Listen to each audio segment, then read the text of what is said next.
Good evening, everybody.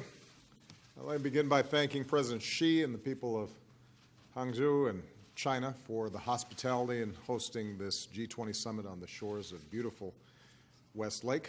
Thank you so much, Xi. This visit offered the 8th opportunity for President Xi and me to meet. We agreed to advance our cooperation across a range of issues, including climate change, global health and development, peacekeeping, counter-narcotics, and nuclear security. We also addressed our differences on issues like religious freedom, maritime security, and a level economic playing field.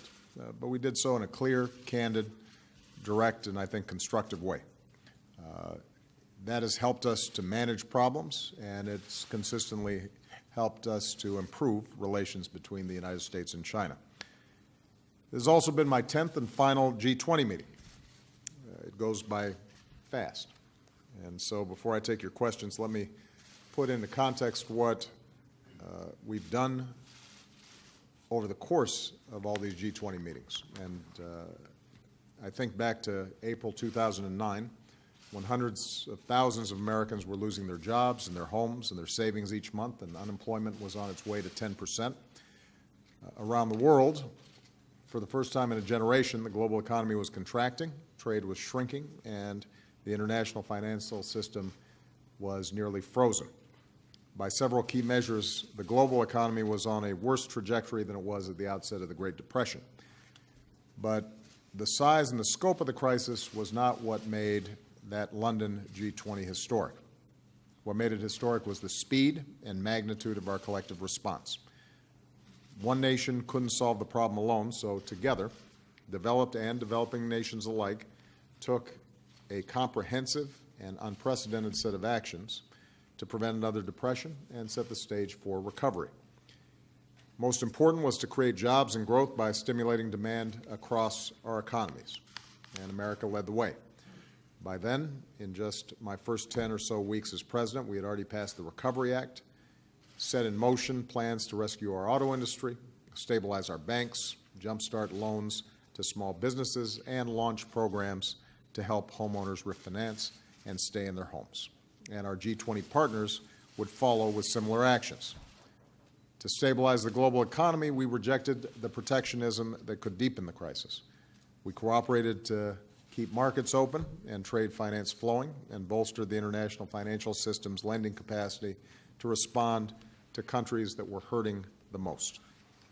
And to prevent future crises, we took steps to reform our financial regulatory system, including the historic Wall Street reforms that we passed more than 6 years ago.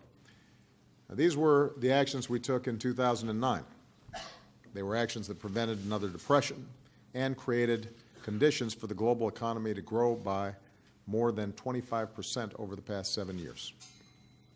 What we also did, though, was to elevate the G20 to become the world's premier forum for international economic cooperation. And that decision allowed us, as the global recovery progressed, to take further actions to strengthen the global economy, and that's what we came to Hangzhou to do.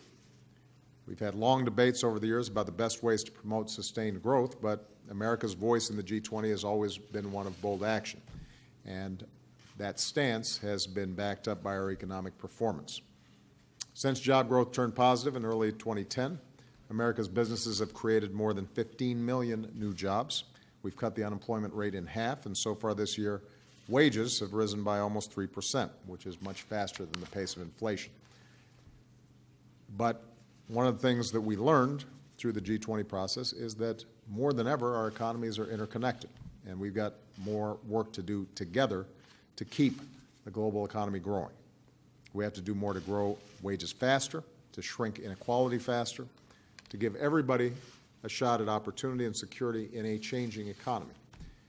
And that should be the way forward for the G20, to make sure that the benefits of trends like globalization and technological progress are shared broadly by more workers,